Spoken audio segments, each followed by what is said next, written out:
जम्वाल जी को सुना और त्रिलोक जम्वाल जी के साथ साथ फिर आपने थोड़ा स्वतंत्र सांख्यान जी को भी सुना। और आप सब लोग, यहाँ कोई ऐसा नहीं है जिससे मेरा व्यक्तिगत परिचय नहीं है, जिसने मेरा साथ नहीं दिया। और जो लोग मेरे साथ इन्हीं पहाड़ियों पर जो आप लोगों ने गांव-गांव घूमने का काम मेरे साथ किया है, ऐसे पुराने साथियों से और माताओं बहनों से मिलने का मौका मिल रहा है। सबसे पहले तो मैं आप सबका अभिनंदन करता हूँ और स्वागत करता हूँ। पीछे मैं कुछ दिन पहले आया था तो यहीं उस तरफ हम बैठे थे, तो उस दिन भी हमारी कुछ बातचीत आपसे हुई थी। और आज चुनाव के समय आप सबसे मैं मिल रहा हूँ और अपनी बात को कहने का प्रयास भी करूँगा। सबसे पहली बात तो ये है कि 12 तारीख को हमारे विधानसभा का चुनाव है। अब चुनाव होता है तो लोग तरह तरह से अपनी बातों को रखने का प्रयास करते हैं। कई लोग चुनाव को सुलझाने की ओर ले जाते हैं, कई लोग चुनाव को उलझाने की ओर ले जाते हैं। और विरोधी का काम होता है कि उलझाया जाए, इसलिए वो तरह तरह की बातें खड़े करते हैं, तरह तरह की बातें खड़ी करते हैं। जब मैं पहली बार आया था तो बोलने लगा, तो रहने वाला ही नहीं अच्छी है, ये तो दिल्ली चला जाएगा। जब मैं पहली बार आया था तो बोलने, इससे ये तो शहरी है, इससे ये गांव की सड़कों में कैसे चला जाएगा, ये तो पहाड़ पर चढ़ ही नहीं सकता, चल ही नहीं सकता। फिर कहा कि इसका तो घर ही यहां नहीं। लेकिन ये उलझाने की कोशिश थी। लेकिन आप लोग सुलझे हुए लोग थे, सबने साथ दिया। और मैं दावे से कह सकता हूं कि घर घर जाने का तरीका तो मैंने ही सिखाया लोगों को।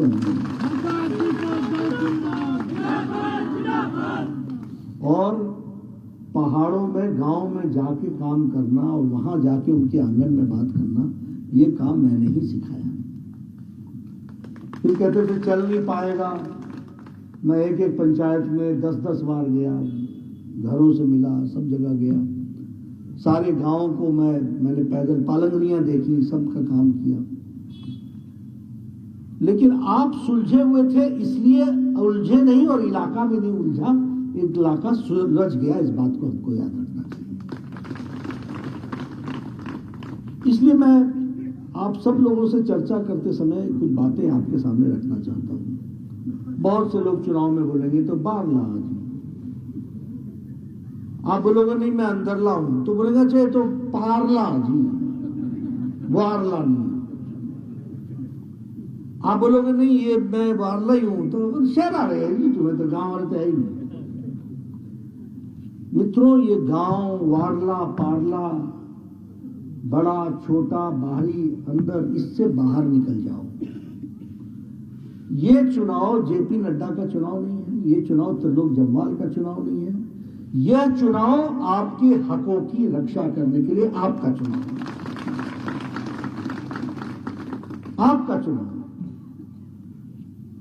जब एक पार्टी आपके हकों की रक्षा के लिए आती है, एक पार्टी आपके हकों को नुकसान पहुंचाने के लिए आती है। इसको आपको समझना पड़ेगा। आप बताइए, जब मेरे को आपने मंत्री बनाया, एमएलए बना मैं, तो इसी इलाके में पूरे 5 साल डोजर रहा कि नहीं रहा? रहा कि नहीं रहा? सड़कें निकाली कि नहीं? पहाड़ फाड़े कि नहीं फाड़े? निकली कि नहीं निकली? पक्की की कि नहीं की? डिस्पेंसरियां दी कि नहीं दी? स्कूल हाई किया कि नहीं किया? मिडिल किया कि नहीं किया?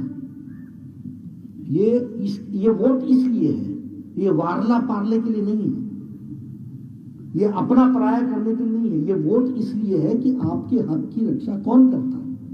इस डिस्पेंसरी में कौन जाएगा? हमारे बच्चे जाएंगे, हमारे लोग जाएंगे। इस स्कूल में कौन जाएगा? हमारे बच्चे जाएंगे। इन सड़कों पर कौन चलेगा? हमारे लोग चलेंगे। और इसमें भी कोई दो राय नहीं है, जब मैं चुनाव हार गया तो काम वहीं का वहीं रुक गया कि नहीं रुक गया? रुक गया कि नहीं रुक गया? बीर ब्याणु पानी रुक गया, जब आया दोबारा तब चलाया। जब दोबारा आया तो कोल डैम दिया, 60 करोड़ रुपए की स्कीम, धूमल जी उस समय मुख्यमंत्री थे, उनकी स्कीम 55 करोड़ की, मेरी स्कीम 60 करोड़ की, सबसे बड़ी स्कीम। पानी मैंने उठा लिया, मैं दिल्ली चला गया, यहां दूसरे लोग आ गए, पानी वहीं का वहीं रुक गया। अब जब 5 साल पहले सुभाष ठाकुर आया तो मैंने कहा ये काम पूरा करना है भाई, और मैंने इंस्ट्रक्शन दिए, तब जाकर के वो पहुंचा। ये आपके हक की लड़ाई होती है। बटन सही दब जाए तो विकास होता है, बटन गलत दब जाए तो घर घर चिट्टा हो जाता है। इसको समझो, इसको जानो। मैं आपके सामने इन सारी बातें क्यों रखता हूं? आप लोगों ने बहुत चुनाव देखे, मैंने भी बचपन से बहुत चुनाव देखे।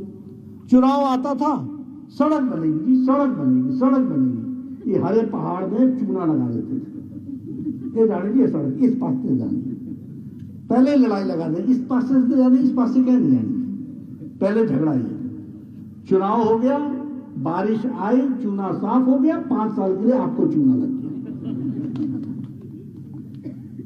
इलेक्शन आते थे तो पाइपें फेंकवा देना, ये पाइपें लगनी जी, नलका लगना जी, नलका लगना। चुनाव खत्म हुए, रात को ट्रक आया, पाइपें उठाई, चले गए। ये नरेंद्र मोदी जी हैं जो घर घर नलका लगा रहे हैं।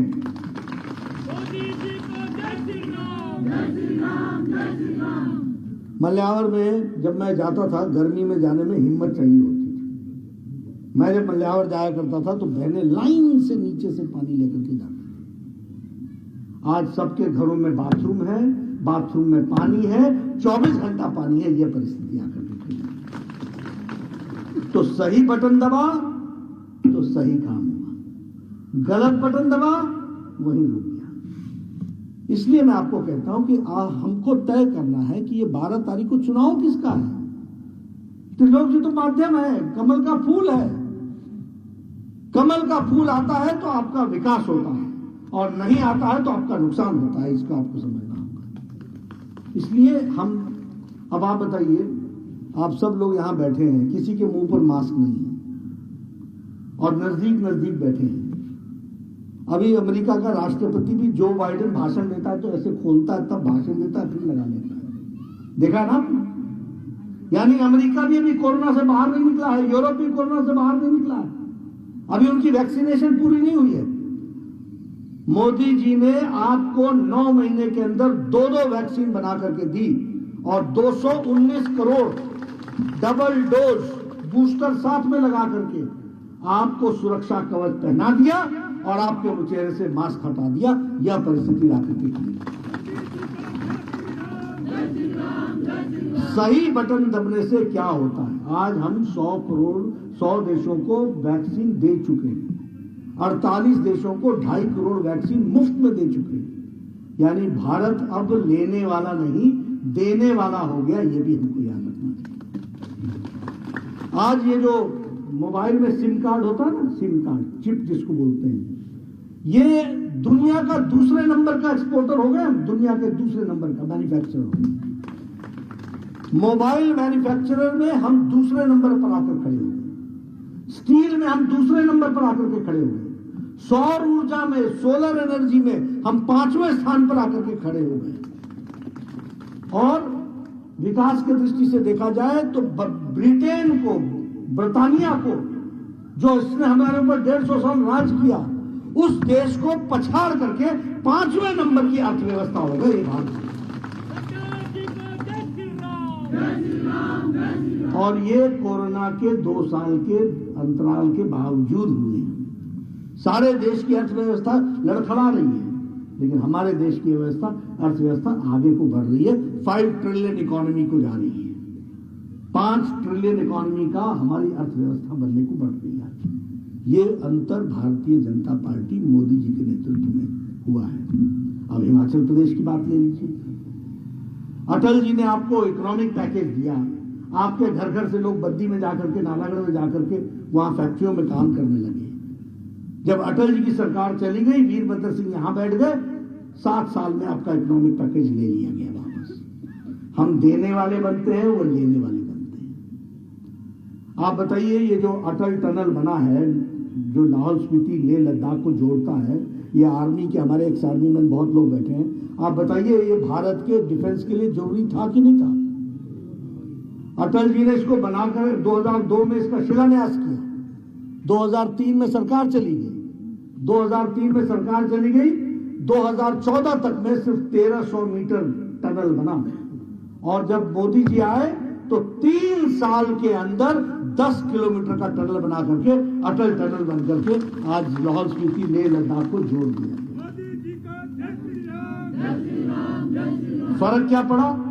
पहले इस रास्ते से पूरे 6 महीना, मई महीने से लेकर अक्टूबर महीने तक, जब तक बर्फ नहीं गिरती थी, लेह लद्दाख फौजियों का रसद जाती थी।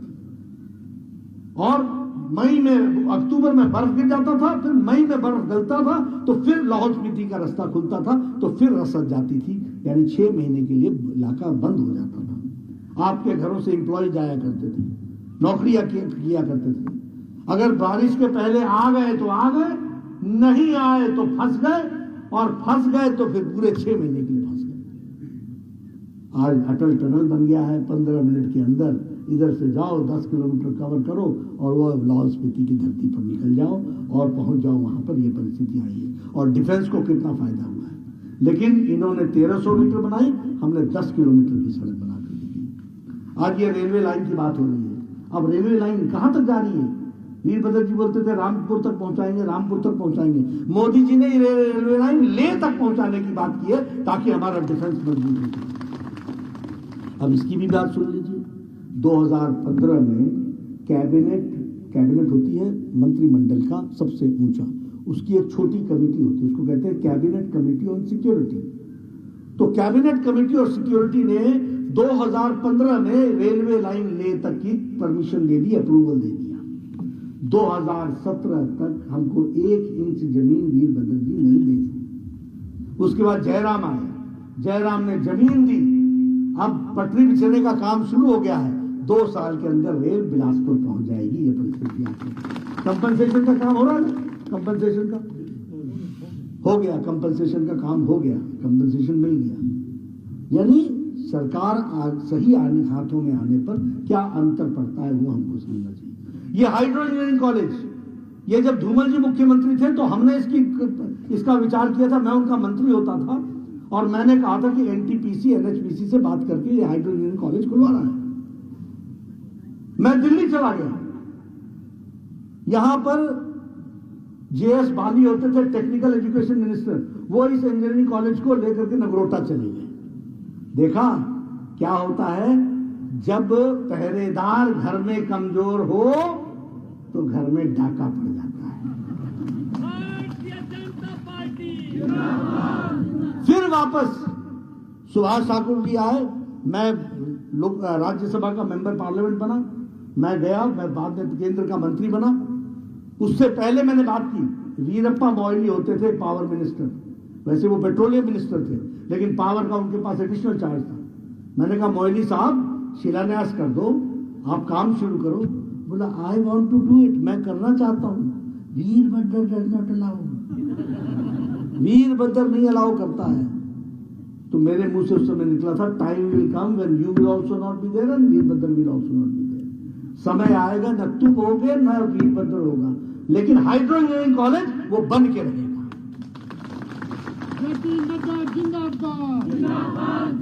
फिर सुभाष ठाकुर यहाँ आए, मैंने नए कागज बनवाए, नए पर्चा बनवाया, दिल्ली गए, पीयूष गोयल पावर मिनिस्टर को बैठाया, अनुराग ठाकुर हमारे एमपी थे उनको बैठाया, मैं खुद बैठा, और उसके बाद एनटीपीसी एनएचपीसी को लगा करके साइन करवाया।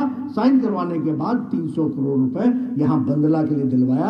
आज वो ताज के रूप में हमारे सामने सजा हुआ है, देश का पहला इंजीनियर। ये all India Institute of Medical sciences, ये क्या ऐसे ही मिल जाता है? क्या आओ ले जाओ ऐसे होता है क्या? 1475 करोड़ रुपए का स्कीम है। आजाद भारत में 1475 करोड़ रुपए की कोई स्कीम कांग्रेस पार्टी नहीं दे सकी है, और मोदी जी ने हम लोगों को आशीर्वाद के रूप में बिलासपुर को All India Institute of Medical Sciences. Uttar Pradesh की आबादी कितनी है? 24 करोड़। हमारी आबादी है 60 लाख 70 लाख, उनको भी एक एम्स मिलता है और हम भी एक एम्स लेकर के आते हैं और वो भी बिलासपुर में लगाते हैं। इसको भी हमको समझना चाहिए। और आने वाले समय में अब किसी को भी पीजीआई जाने की जरूरत नहीं पड़ेगी। उससे उत्तम इंतजाम यहां पर आपको मिलेगा। दुनिया की बेस्ट मशीनरी आई है, दुनिया का बेस्ट फैसिलिटी आई है। 22 ऑपरेशन थिएटर हैं, टॉप क्लास वर्ल्ड क्लास के 22 ऑपरेशन थिएटर।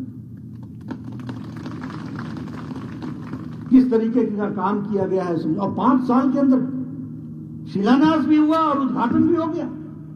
आपने आप सोचिए ना कि कितनी मेहनत करनी पड़ी होगी। और इसका एक एक डिजाइन मैंने खुद देखा है, एक एक डिजाइन। अब इसमें भी आप फर्क समझ लीजिए। वीरभद्र जी ने हमको जमीन दी, हमको एडिशनल जमीन चाहिए थी, नहीं मिली। जयराम जी की सरकार आई, हमको एडिशनल जमीन मिली। मैंने नेशनल हाईवे के नीचे से 2.5 करोड़ का टनल निकाल करके उधर ऑडिटोरियम बना दिया और उसको और सजा दिया पूरी अच्छे तरीके से। लेकिन इसकी एक एक डिजाइनिंग में मैं खुद इन्वॉल्व रहा। त्रिलोक जम्वाल को पता नहीं मैंने कितनी बार फोन कर करके इसके एक काम करो, ये करो, ये पास कराओ, ये पास कराओ, मुझे आज शाम तक चाहिए, मुझे आज शाम तक चाहिए, मुझे आज करके देना है। तब जाकर के 5 साल में 2 साल कोरोना को जोड़ ले तो 5 साल में ये 1475 करोड़ रुपए का ऑल इंडिया सुख मेडिकल सेंटर। मित्रों, मैं बहुत सी कहानियां आपको सुना सकता हूं। देखिए, एक बात ध्यान में रखिए, जब आपके हकों की रक्षा करने वाली पार्टी नहीं रहती, आपके हकों की रक्षा करने वाले नेता नहीं रहते, तो आप मुसीबत में पड़ जाते हैं। यहां इन सड़कों की मैं बात करूं, जब मैं एमएलए नहीं रहा तो आपने देखा होगा कि कोई काम नहीं हुआ, कोई काम नहीं हुआ, रुक गया सारा काम। और फिर से जब मैं वापस आया तो काम तीव्र गति से चला।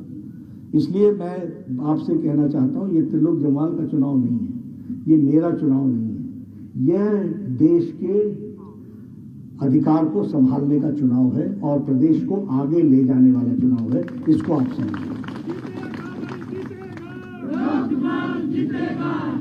जहां तक त्रिलोक जी का सवाल है, मैं एक बात आपको कह सकता हूं कि ये ईमानदार कर्मठ कार्यकर्ता हैं। इनको जो जिम्मेदारी पिछले 32 सालों में दी गई है उसको इन्होंने पूरी बखूबी ईमानदारी से निभाया है। और तब जांचा परखा व्यक्ति को टिकट दिया गया है। और मैं आपको बताना चाहता हूं, ये 24 कैरेट सोना निकलेगा, पूरी ईमानदारी से आपका काम है। ये इलाके में आपको मिलेगा, ये आपके पूरी ताकत के साथ मिलेगा और ये पूरा काम करेगा। और ये सारी चीजों को, बड़े कामों की मॉनिटरिंग मैं खुद ही करता हूं, तो वो भी मैं करूंगा। और जो छोटे काम होंगे उनको ये करेंगे। और जो कुछ भी होगा उसमें मैं भी अपने आप को पूरा लगाऊंगा, जो कुछ भी हो सकेगा करेंगे। लेकिन ये आपके समय ऐसा है जिसमें आपको चुनाव को, और यहां बैठे लोगों पर मुझे कोई चिंता नहीं है। आप तो वोट दोगे ही दोगे, आखिर इतनी गर्मी में आके बैठे हो, मेरी बात सुन रहे हो, मेरे साथ मोहल्ले में, पहाड़ों में, हर गांव में आप घूमे हो। मैं तो आप सबको जानता हूं व्यक्तिगत रूप में। लेकिन मेरा निवेदन यह है कि 12 तारीख तक अपने रिश्तेदारों में, अपने भाई बहनों में, अपने पड़ोस में सबको तैयार करो, सबको जोड़ो और सबको जोड़ करके एक तरफा कमल के निशान पर, फूल पर मोहर लगे, इसकी चिंता करो। उसको फूल करेगा, उस पर काम करो।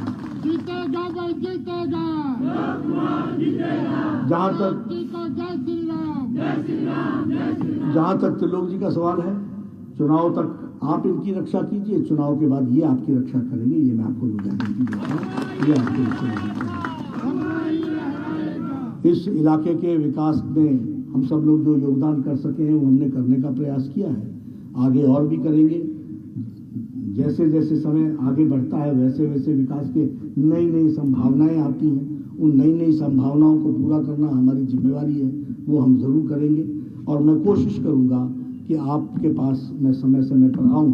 हालांकि सच्चाई में आपको बताना चाहता हूं, देश इतना बड़ा है कि घूमते घूमते घूमते घूमते बहुत लंबा समय लग जाता है। एक एक प्रदेश में जाने में 8-8 महीने भी लग जाते हैं, क्योंकि इतनी जगहों पर जाना पड़ता है। और हर एक जगह, अब यहाँ से हटेंगे तो त्रिपुरा का इलेक्शन आ जाएगा, वहाँ से हटेंगे नागालैंड का चुनाव आ जाएगा, वहाँ से हटेंगे मध्य प्रदेश और राजस्थान का चुनाव आ जाएगा, वहाँ से हटेंगे छत्तीसगढ़ का चुनाव आ जाएगा। तो कहीं ना कहीं चुनाव भी लगे रहते हैं, हमको उसमें व्यस्त भी रहना पड़ता है। लेकिन हाँ, मैं ये दावे के साथ कह सकता हूँ कि पूरी मॉनिटरिंग मैं पहले भी करता रहा हूँ, अभी भी करता रहूँगा, आपकी और आपके विकास के काम को देखता रहूँगा। आपने मेरी बात सुनी, आपका बहुत बहुत धन्यवाद।